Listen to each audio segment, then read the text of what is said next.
we've got two of the most high-profile black young England footballers really taking a lead now on big social issues. Marcus Rashford, obviously free school meals. Raheem Sterling, who's been very outspoken about a lot of things in the last year, now saying, it was in the Sunday Times last weekend, he's going to launch this foundation to help with education, to internships, to commerce for those who need it, particularly in the area that he grew up in North London, very near Wembley. I wonder how significant you think it is that those two figures, in an era of Black Lives Matter and still in an era of a lot of racial abuse on Twitter, how significant it is what these two young men are doing. Yeah, it's just massive. Like, obviously, there's not enough young black people going out there and doing the stuff that they're doing, but it just shows that they're not just footballers, they're out there to make the world a better place. And it just shows like how society and football now are becoming one. Where footballers kind of just stuck to themselves and they're there, and the only thing they're concentrating on is playing the next game and winning the Premier League or having the best careers possible. Now they're now thinking about society, start thinking about making the world a better place, and that's what I think is amazing.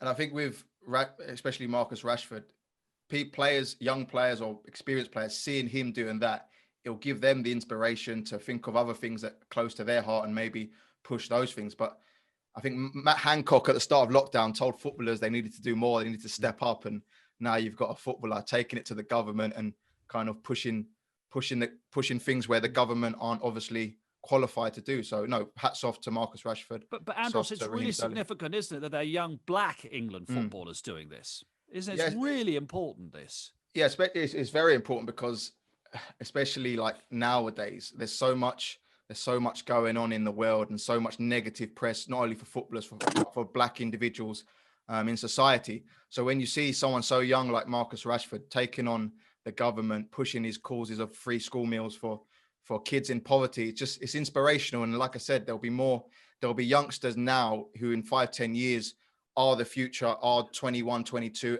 and they'll see what Marcus Rashford's done. They'll take inspiration and they'll start thinking of their own initiatives. And yeah, it's definitely going to make the world a better place. It's amazing. It's amazing that it is young black people doing it, because if you think about it, they're the first to do it. Yeah. And the fact that football's been going on for so long, and there's been such a divide between football and society for so long, and the first two people to do it are young and they're black, with the division and with the racism and everything that's going on, they're always and forever going to be remembered as the first to do it. And the fact that they're young and the fact that they're black can start to hit people's minds, and the people who are out there who are ignorant and starting to think that black people are out there just to rob people, shoot people and cause gun crime, stuff like that. The fact that they're out there and they're showing that they're trying to make the world a better place and they're making the society better and stopping everyone, trying to stop young people from starving and help young people into a better education and things like that. Like that's what's quality about it. I think it empowers a generation, doesn't it?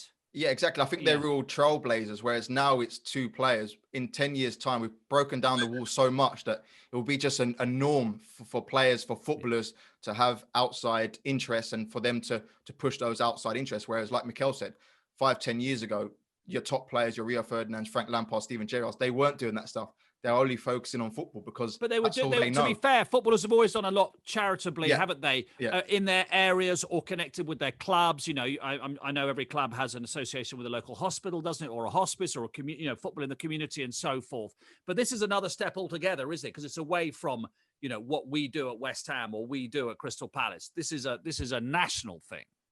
Yeah, definitely. Yeah. Like everyone has their charity things. Like I've always had I've got my own soccer school, my own charity things. So I've got all those things. But the fact is, they're not just doing it in small minorities. They are doing it for the country. Basically, he's trying to feed the country's hungry. Basically, so like that's the massive thing about him. That's what's the massive difference between. We're not talking about local areas, we're talking about actual society. That's what he's changing, society. The best part for me is Tuesday he takes a campaign to the government about free school meals during half term, Wednesday he scores a winner against PSG. Yeah. So it's perfect for all those people that say stick to football. You're Sure. a footballer. You don't know what you're talking about. Right. I can score the winner against PSG in the Champions League and I can do this stuff as well. So it's brilliant. Yeah, I can do the both. And Michail, how do you find them on a personal level when you've played with them and trained with them at England? I've known Raheem for a long time, to be fair, and like such a cool guy, man, down to earth, like lovely person, and so is Marcus. Like Marcus is so down to earth, like it's unbelievable. And he's even though he came onto the stage so young, he's like age past his age, like he just knows life. And that's what's quality about him. I think he's just how he's been risen and stuff like that. It's just been amazing. And I think especially with Raheem, he's had all the negative press. He's taken so many beatings from the press, and it just came to a stage where he's just thought enough is enough. I'm going to start fighting back. And since I think it was the 2016 Euros, ever since then, he's just been literally fighting back time after time. And now he's taken it to a new level. And do you, last one, as it were, on this subject, do you think this can maybe alter people's perceptions in a country where a lot of people still need their perceptions altering? That's exactly what I was trying to get across, where basically, because these two are young black men and they're out there trying to change society for itself, and it's not just society for the black people, it's society as a whole. People are not going to start looking at them and start believing that these young black men are not just out there to cause trouble, to rob people and stuff like that. They're out there to make society better. I remember when we were both in the England setup together, Southgate's first squad, and you kind of just said, just give me one cap. I just want one cap and then I'll be a happy man. Is that still an aim for you?